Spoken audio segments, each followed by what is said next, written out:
Hello guys, welcome back to my YouTube channel. My name is Joanna and I'm continuing to do these videos called book reviews. And in today's video I'm gonna review this book called Good Boundaries and Goodbyes by Lysa Terkeur, Terkeurst, Terkeurst, Erst, whatever. Sorry for not pronouncing it correctly, Lisa. Terkeu, Terkeurst. That's the name. I just finished reading this book this morning. It's called Good Boundaries and Goodbyes by Lysa. As you can see, we have been reviewing all these boundaries book. In the end of this sets of videos, you're gonna be a master of reviewing or master of boundaries.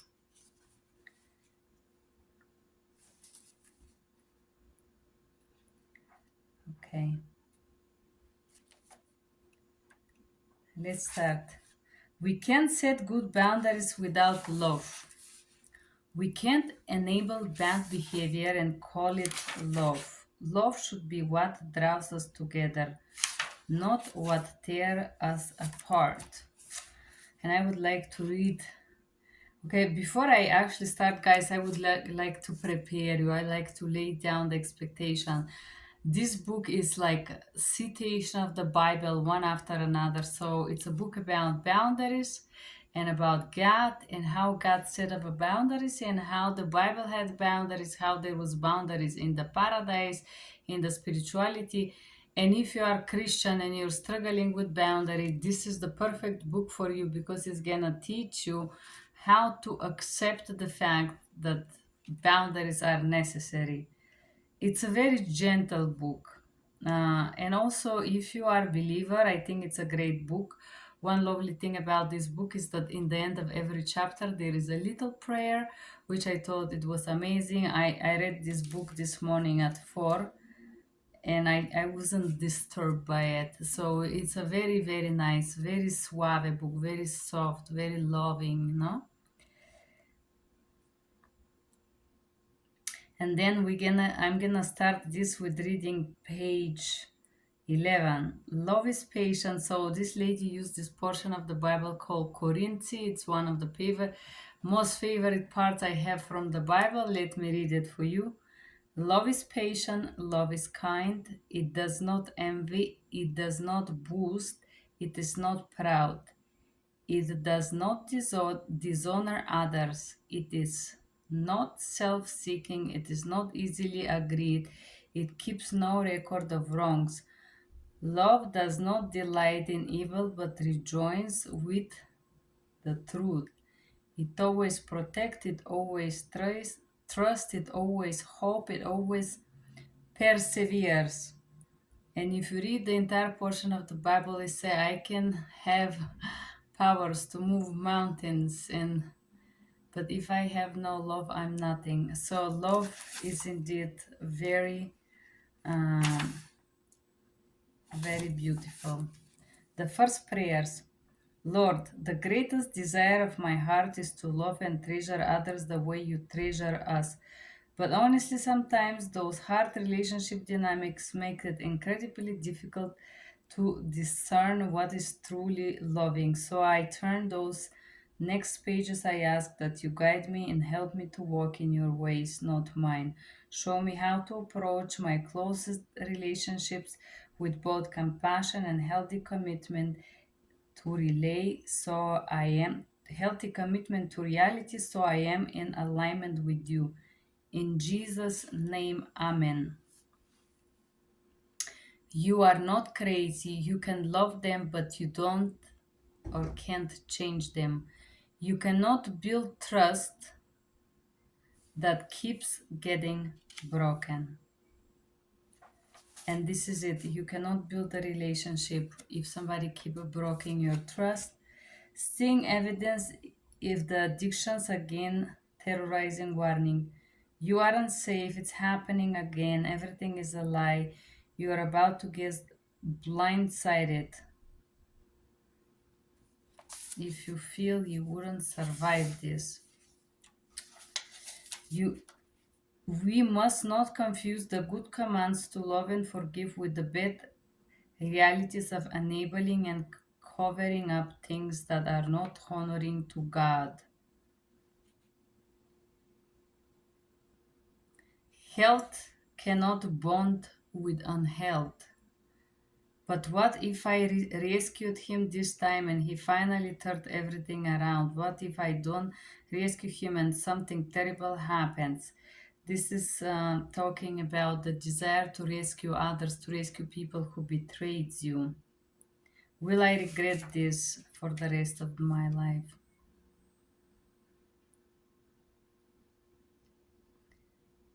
The people who use you truly think they don't think their choices may affect you. They don't feel your heartbreak, they don't see your tears.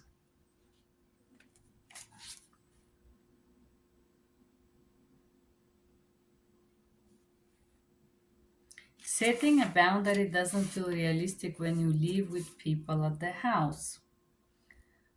Where there is abundance of house, there is usually a lack of good boundaries. Where there is abundance of house, there is lack of good boundaries. Because sometimes what is actually driving unhealthy behavior in people is underlining shame or lack of peace deep inside, or maybe both. There are two type of triggers, internal and external. The triggers is a situation caused either by internal thought or an external action from someone else. Wherever internal or external triggers causes reaction that make painful incident from the past feel that it's happening in the present. It's almost if we have been transported back to the scene of the crime. The trigger is not the main issue. The main issue is the unhealed trauma. When you get triggered, is pointing either to something from your past or not yet healed inside of you, or a new trauma happening right now.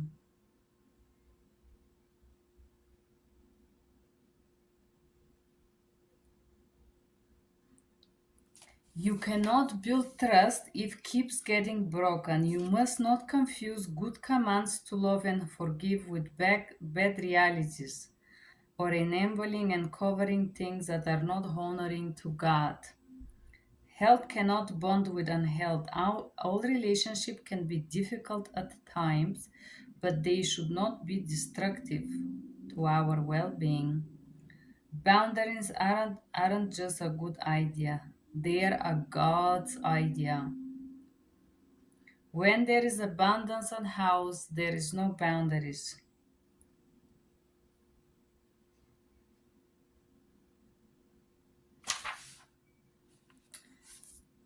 Pray, okay, reflect and prayer. Heavenly Father, when the person who hurt me doesn't see the heartbreak, tears, emotional they're causing, I know you do. You remind me that I am seen and loved. I am not walking alone. As I start this journey of discovering how boundaries are not just a human idea but your idea, I know you will give me every step of the way.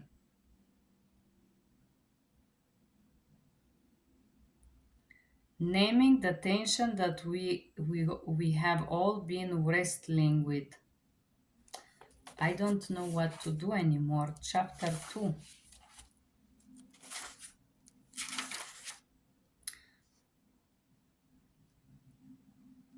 Love can be unconditional, but relational access never should be.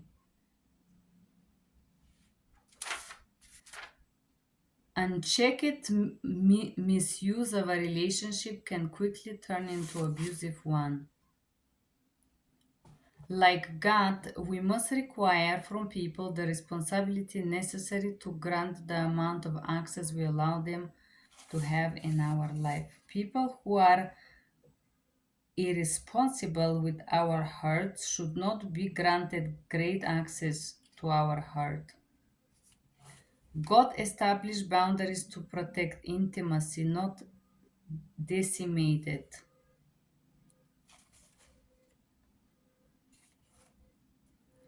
Allowing someone access without accountability will eventually lead to abandonment.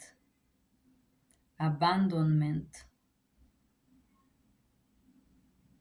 Remember, if you don't have clear rules, if you don't set boundaries for the relationship, then you will be ruled by the other person. You just may not know it. Relationship access should never be unconditional. Like God, we must require from other people a responsibility necessary to gain amount of access. People who are unresponsible with our hearts should not have access.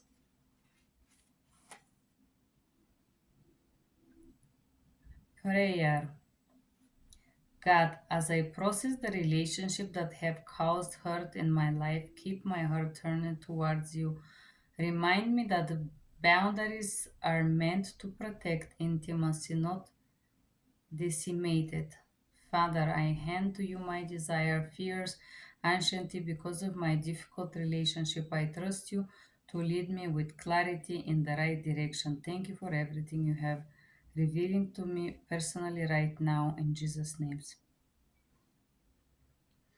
It's not about the problem, chapter 3, it's about what the problems represent. Relationships often die not because of conversations that we had, but because of the ones we never had. I have dysfunction, other people I know have dysfunctions. A live human have dysfunctions. It's about no longer being aware of just how dysfunctional things have been and reacting as if something is normal when it's absolutely no. Dysfunction means things aren't working correctly. Distortions of reality feed dysfunctions. It was that I was resenting that this friendship was doing to me. I was resenting the friendship.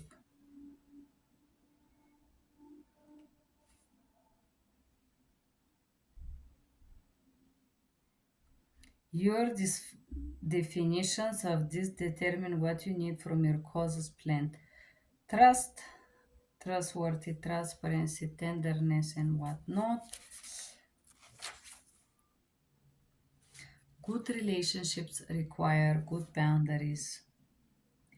Identifying a dysfunction, is it important to be able to take an honest look at the current dysfunction? Basically, be real to yourself. Do not pretend everything is great. Sometimes you all need to explore your family of origin, dysfunction, childhood experiences, and more. Consider the question where I am out of alignment, where I am carrying an unusual amount of relation stress. Am I trying to numb relation pain in my life? Do I feel the need to cover up or minimize behaviors of some family members?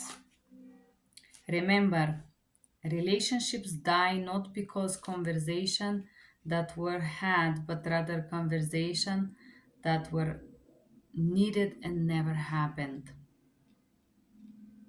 Distortions of reality feed dysfunctions, where truth is manipulated, denied, or partially omitted for the sake of covering up behavior should be addressed. Dysfunction not be just difficult, they become destructive.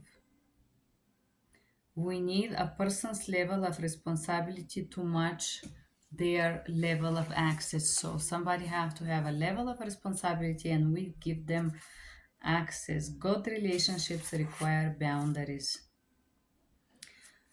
God takes boundary violations very seriously. So should we. Sometimes boundaries work and sometimes they don't. And she talked a little bit about this. I am not just frustrated by the person's lack of respect. I am deeply frustrated by my own inability to respect myself. Sometimes resentment develops in my heart. I'm not just frustrated, I'm angry. When we allow a boundary to be violated, bad behavior will be validated. So, allowing people to break our boundaries, we validate their bad behaviors. God takes boundary violation very seriously, and so you should. Boundaries define and protect freedom. Broken bound access requires responsibility. Access to me requires responsibility, and if you break it, there is consequences. Broken boundaries bring consequences. Here, the author talk about the Bible and the apple and Adam and Eve, how they eat the forbidden fruit and they were kicked out of the Eden's garden or the God's garden. Consequences should be for protection, not harm.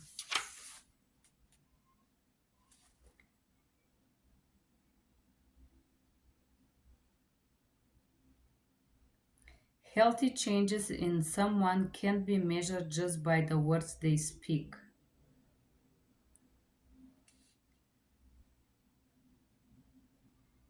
We can't paint houses that have crumbling foundations.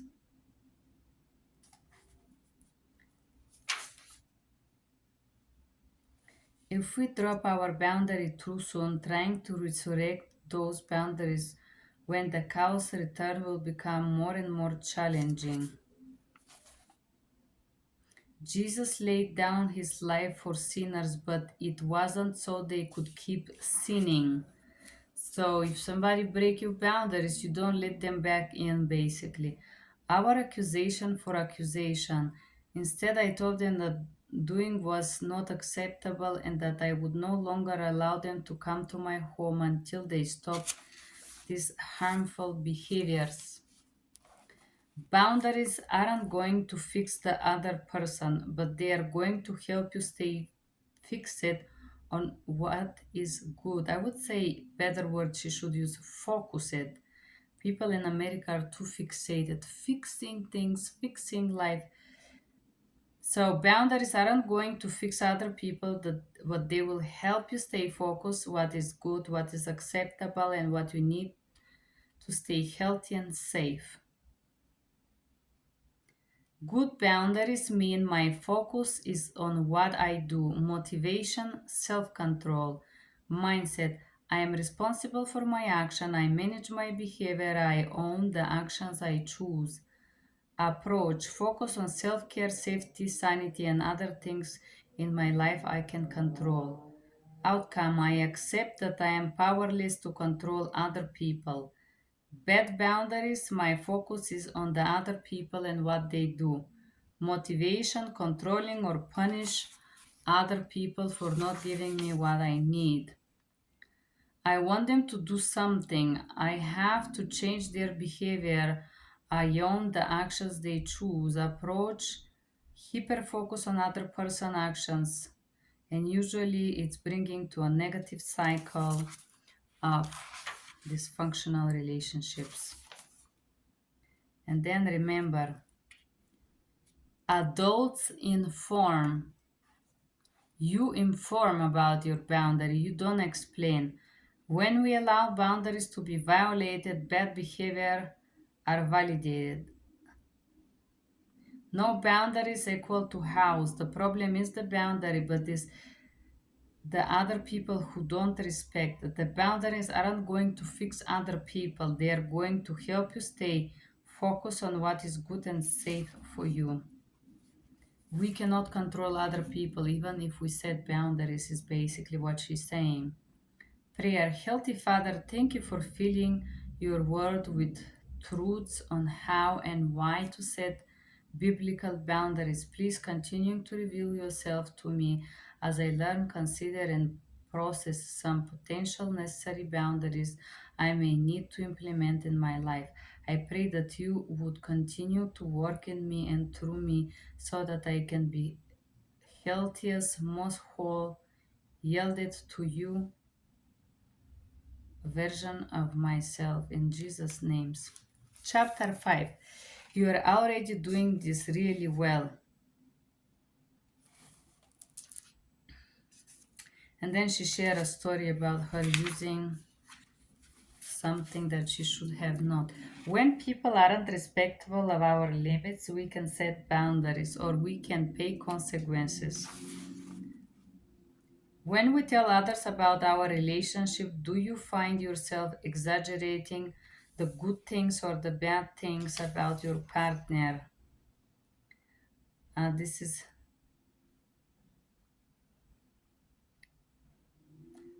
abuse of access, or if you allow somebody too close.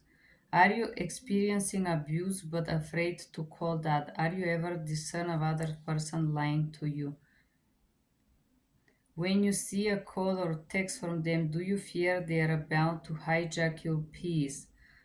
Are you in love with their potential instead of who they are right now? In conflict with a person, do you often have to take responsibility for everything? Do you question your word sanity or anything like that when you stay with a person? Are you constantly walking on eggshells? Do you feel unable to share exciting success? Do you spend more time trying to save the relationship? Do you fear their choices or reactions? Are they resistant to changing behaviors? Are you suffering more than they are because of what they do? What do the wise people in your life what do the wise people in your life who love you? Are you willing to listen to those people? Are you proud to be with this person? Does the level of love you experience from this person seem to rise and fall based on what you do for them? This is like some questions how to, I think it's also how to determine if somebody is abusing you and taking advantage of you. The person who continues to break your heart isn't in place to properly care for your heart.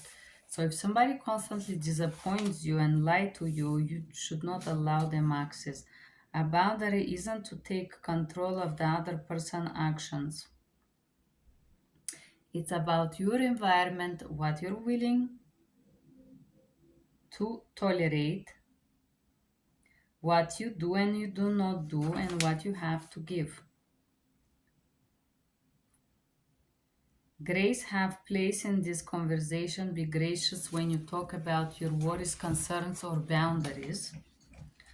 Boundaries help you fight for the relationship and build it.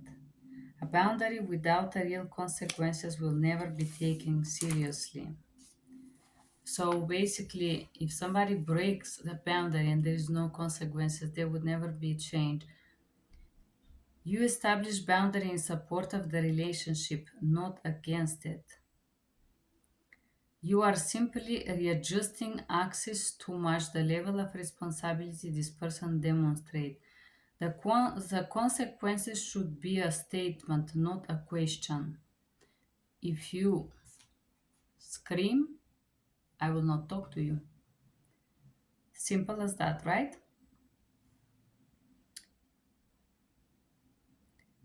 Play out how this boundary, and this is portion you can try to clarify how boundary will benefit you. A boundary without real consequences will not be taken seriously. If you would like to continue working on our relationship, I am willing to do that as long as our interactions are only in the counselor's office.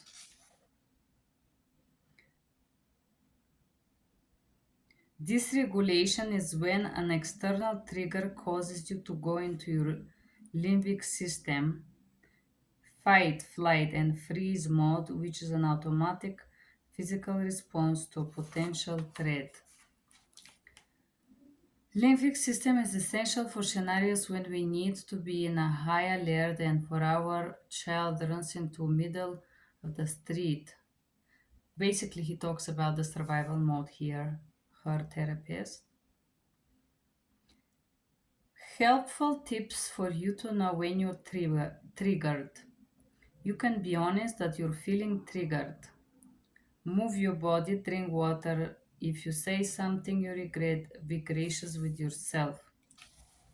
When people aren't respectful of your limits, we can set boundaries or we can pay the consequences.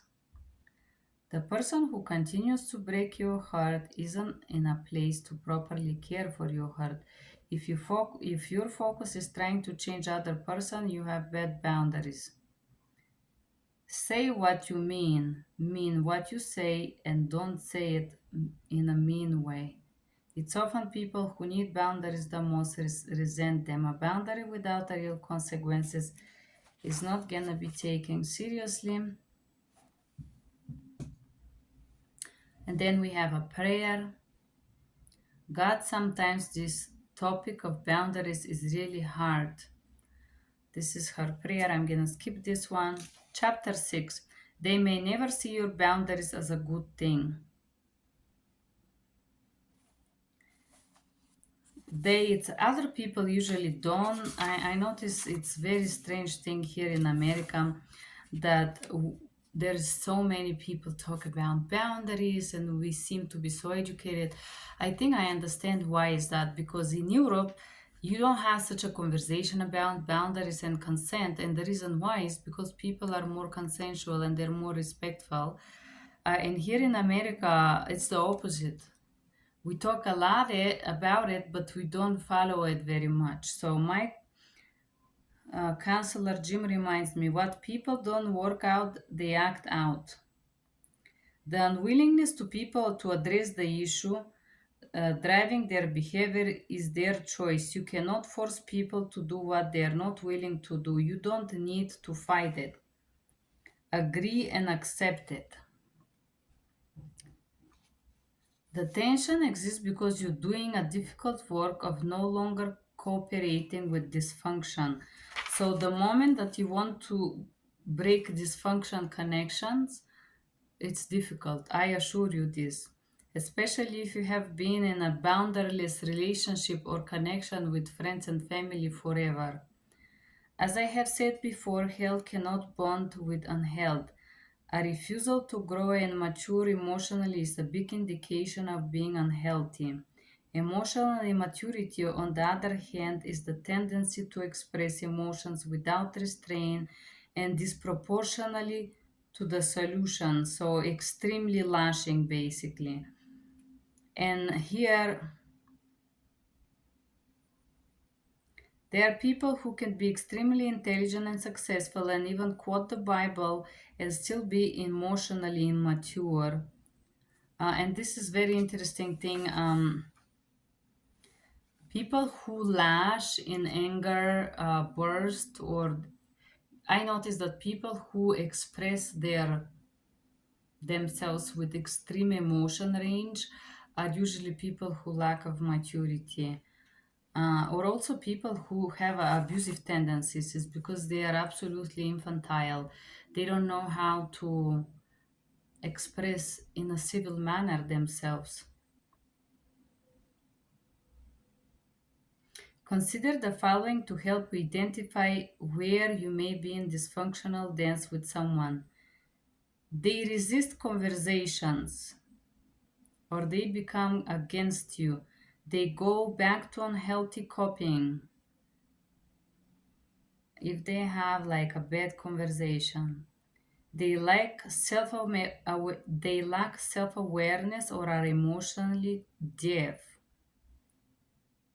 unable to understand how people perceive them. Um, They have out of proportion reactions to conversation, situation, other people opinions. They don't recognize the inappropriate of their expression, tones of voice, facial expression. They tend not to own any of their parts of a conflict. They always blame you, but you, but you. More times they lack empathy in situation and do not consider how other people feel or how their choices affect others. They are unwilling to honor and respect any communication boundaries. They do not take responsibility for themselves or their actions and expect you to pick up the pieces. They refuse to acknowledge how unhealed trauma from their past, possibly even childhood, need to be worked out. They rewrite history to prove a point. Their version of reality is not consistent with facts. Their version of the truth is what protects them. They let their emotion get the best of them and sabotage what otherwise should be a beautiful moment. Instead of acknowledge and confess doing something wrong, they sweep it under the rug and hope they are not caught. And if you see the previous review of the previous book, they will ghost, neglect, ignore, they will do a bunch of passive aggressive things. The word sober minded in Greek is, she didn't spell it properly, it's Nipho in Greek, which mean to be self-paced, clear-headed, and have attitude that is going on. On Greek lexicon dictionary says want no crap on controlling influence, introduction, emotion, desires, and whatnot. Sober up. Just like when someone drinks too much alcohol, they have to sober up. And nifo, it's mean to have a clear, sober mind. Watchful in Greek mean Grigorio. Grigorio and means to be alert, awake, watchful. In other words, it means not to be asleep, distracted, numbed out, or anything else uh, being present. Both words sober and watchful, one of losing control. Healthy equilibrium in a relationship is possible when both people are equally committed to those things. Healthy habits, self awareness, empathy for the feelings of the other person.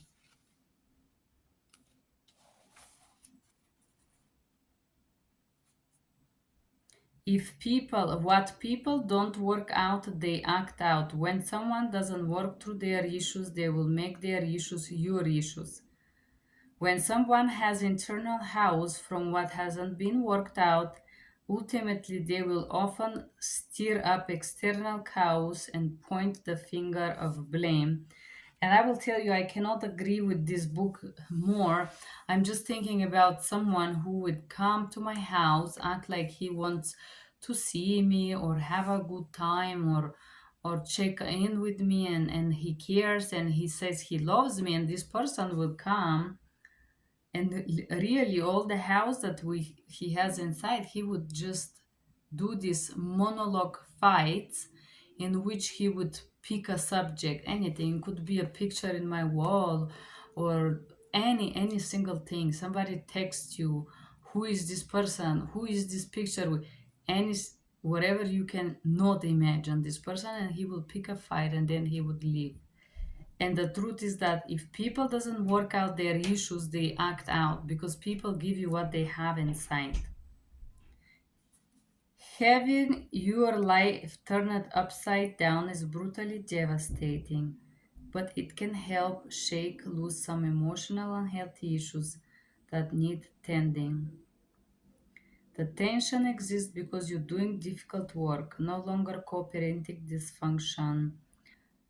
What people don't work out, they act out. If you find yourself so grateful for the smallest common courtesy, you are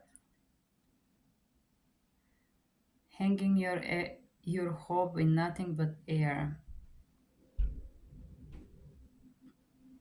Healthy habits. So healthy equilibrium, it means healthy habits, self-aware, empathy, caring for the feelings of the others, and once again we have a prayer in the end. Chapter 7. Just because they say it, it doesn't mean you have to own it. You don't owe anything to anyone. It's basically talk about fear. Statements that people say to trigger you. For example,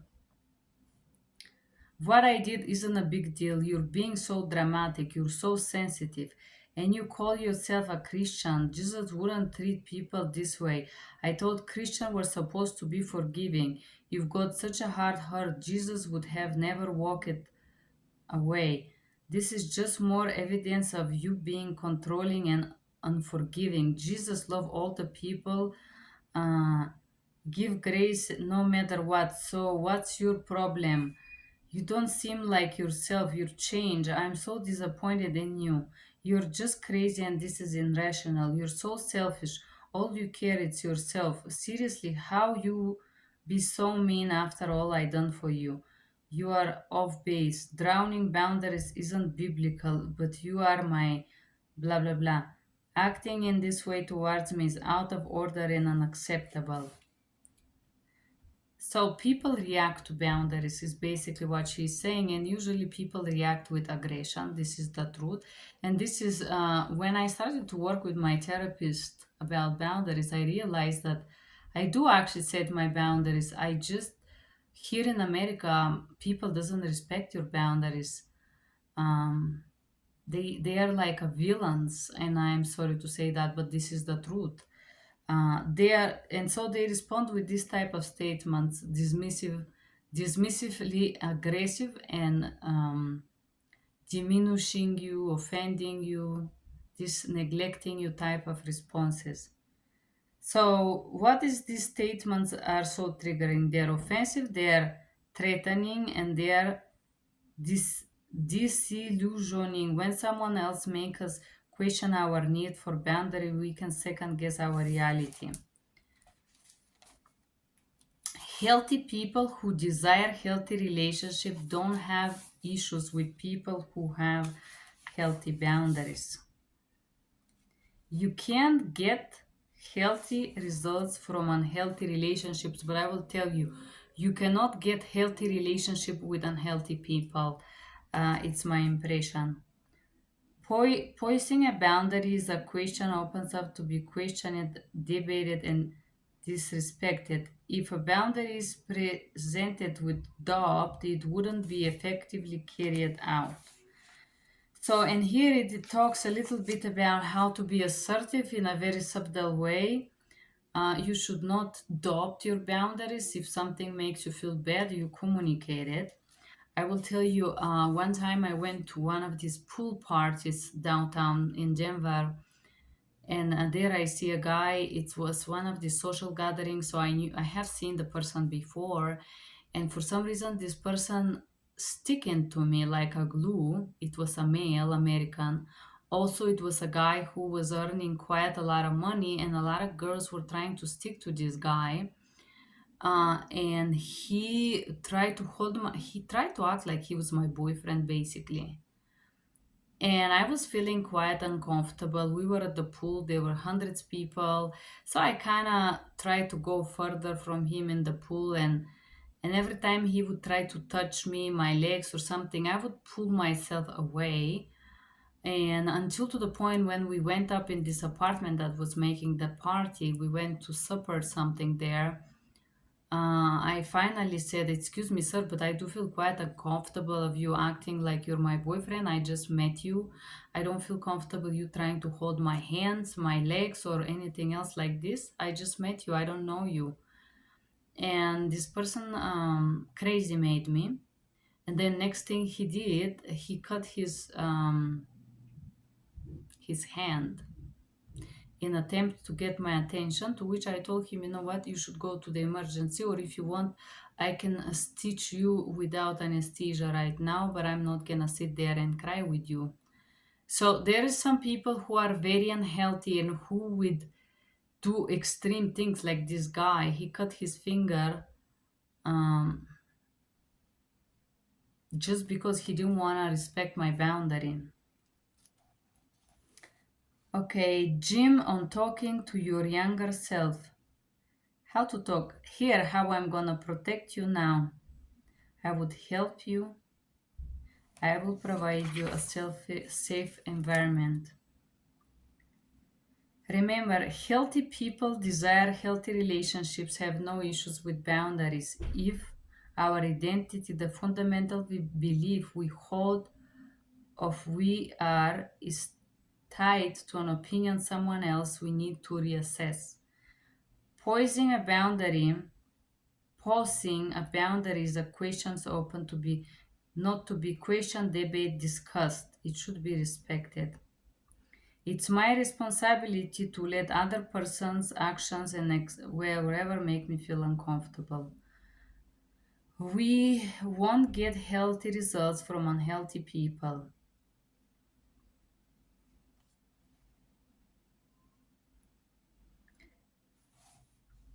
And there is a prayer again. Beautiful. Trying to make someone else happy shouldn't be your definition of healthy. So, first of all, you cannot make anyone happy in this world and this reality. The only job you have is to make yourself happy. You are not responsible for other people. A mother cannot make children happy. You cannot. Well, I'm not happy 100% of the time in my life either, but she will be just fine. This is a little story. You cannot be 100% happy all the time. This is the truth. So you cannot waste your life running behind others and trying to make them happy. Boundaries doesn't bring relief. They can make the other person angry and disappointed enough in me to say hurtful things about me. I just want to keep the peace. I will go, okay, and this is when you're a people pleaser and you fear to set up boundaries.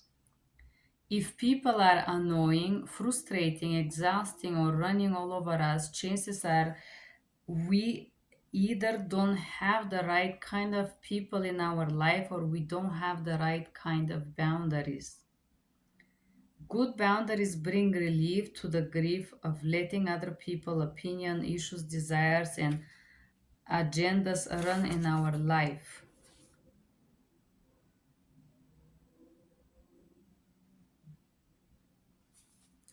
And a little bit talk about we are not responsible for what other people do.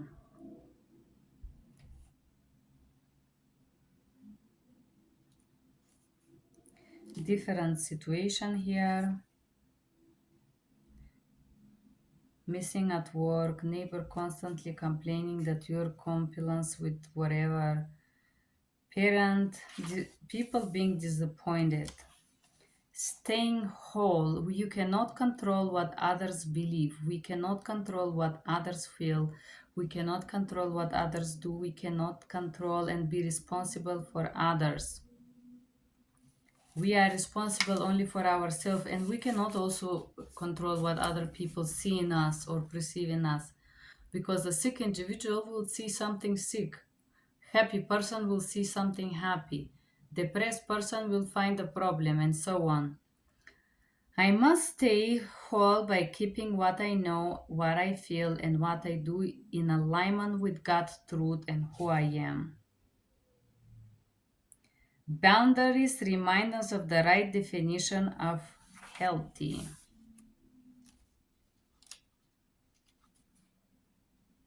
Boundaries protect us from fractured people fracturing us. If your husband won't go to counseling, okay, and this portion about husband doing some things he shouldn't do or some weird things, people are constantly annoying us, frustrating. Okay, we need boundaries. Good boundaries bring relief in a relationship.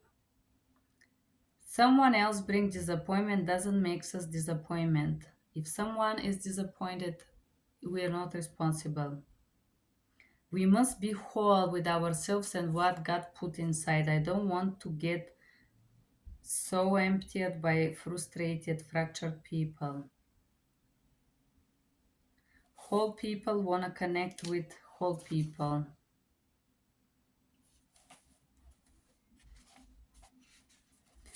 Chapter 9, What I Am So Afraid of. I started with an apology. Please forgive me for originally saying yes. And this portion talk a little bit on ability of saying no. And there says, okay, look at this list and see five things that are very important for you in a relationship. Validated, be in control, be liked, be perfect, be good standing, appreciated, valued, chosen, beautiful, understood, at peace, right, to be in charge, loved, to be protected, unique, to be respected, to be nice, supported, to be admired, to be expert, to be model Christian, to be a hero, center of attention, to be needed, to be accepted, to be responsible.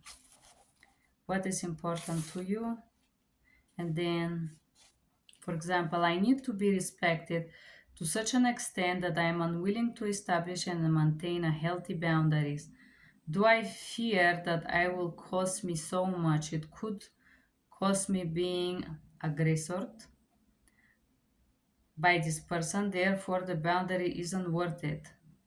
This is the fears that stop you, for example, no?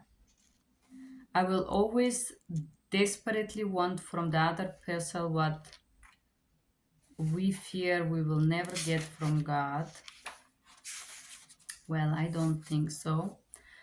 Loving relationship doesn't feel cruel. Secure relationship doesn't feel as if everything could implode if you dare it to draw a boundary.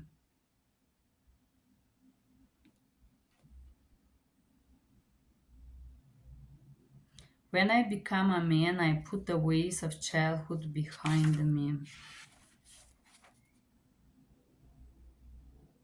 People pleasing is just about keeping other isn't about keeping other happy. It's putting others first.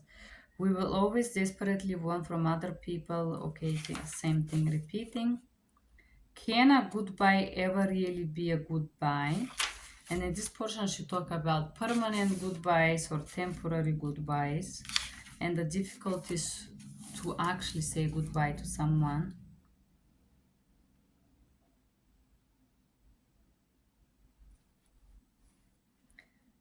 Some goodbyes are for season, but even in those seasons of separation, this doesn't mean you don't care about a person. You're just acting in a best interest. Some goodbyes is not for a season, they're forever. Basically, it's difficult to let go sometimes, no? Even if we realize something is not very healthy. In a codependent relationship, there is often more of a focus on the unhealthy person than oneself. Chapter 11. I'm not walking away, I'm accepting realities. I am strong, I am long suffering, I am loyal and okay. Positive talks. What I don't realize is trauma isn't just something that happens to you. It happens in you. That's what the author says. I believe that the trauma is not happening inside. The trauma are events that happen outside of you and they damage you inside. Not only they damage you in the moment that they occur, but they start a mechanism inside of you, which is not very healthy. So trauma, in my opinion, isn't happening just inside of you. Accepting reality and how I'm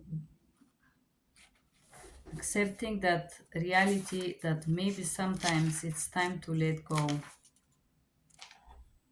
Processing a possible goodbye isn't permission to peace out and tap out. It's pathway toward grieving and accepting of the toughest realities that we'll ever face, the unsustainable relationships. If we want recovery and healing, we would be wise to take a break or possibly make a clean break from the one wounding us. So if we want to heal, we need to stop doing damaging to us activities.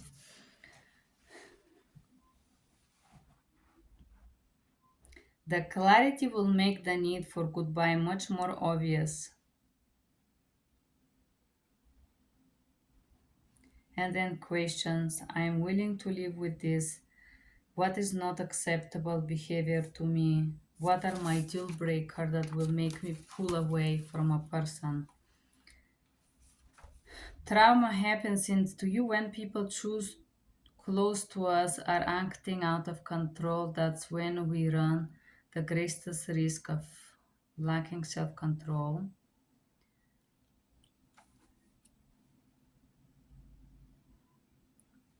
And then reflecting which relationship would benefit from accepting reality.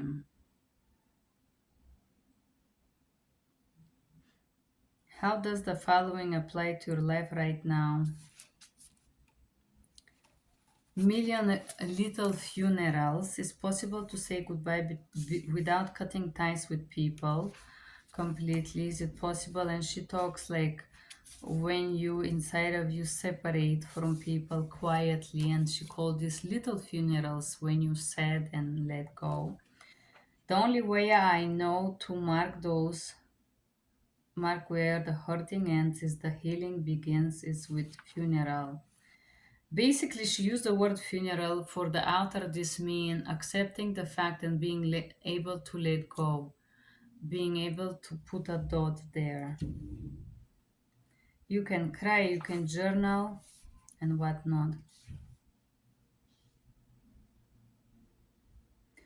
Allows you to release what was real, and what will never be the same again. Grieving process helps you to get closure. It gives space to feel losses of investigating many years of your life in relationship that didn't work, and allows you to let go of this person. Conclusion, Bible and whatnot. And then we have in the conclusion chapters, we are limited. To recognize this isn't selfish. We actually honoring the fact that there is a God, but you aren't Him. Therefore, we don't allow ourselves to get drained emotionally, bankrupted, financially, worn out, physically, or frustrated. Reality that we have nothing left to value and care for. In the last portion, she give some interesting chapters of different Bible portions. Get the help you need. Some important notes to consider on abuse. Abuse within families. It's behaviorally announced and emotionally complex.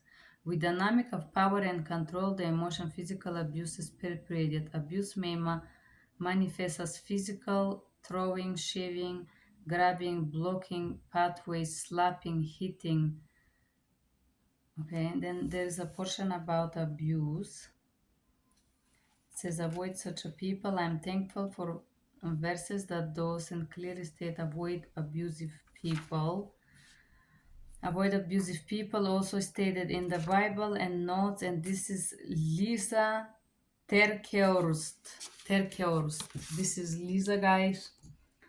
A very gentle book. Basically, I feel like this book is more about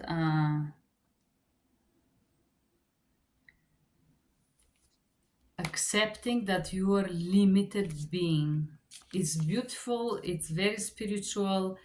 It's not a guide how to set the boundaries compared to the previous book that we reviewed, but this book explains and give you like a core fundamental of why boundaries are healthy for you, and that in everything there is boundaries in the nature, between the animals, in the jungle, in the Bible, in the spiritual world. There are boundaries, and if God create them, we also should have boundaries, because if we don't, we will pay the consequences. We're gonna pay the price with suffering over and over again until we learn the lesson.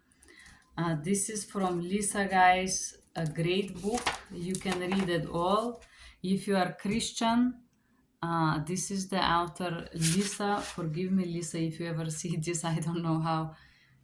Terkeurst. Terkeurst, I think it's pronounced. Good boundaries and goodbyes. And it's difficult to let go, and why sometimes it's good. I did enjoy this book. Honestly, when I start to read it, it reminds me of another book of hers, which I have not fully finished to read. So, good boundaries, good bias. This is Boundaries for Christian and Why You Need Those. It's a great book. Uh, I love it. I do advise it. Thank you guys for being here. Bye bye.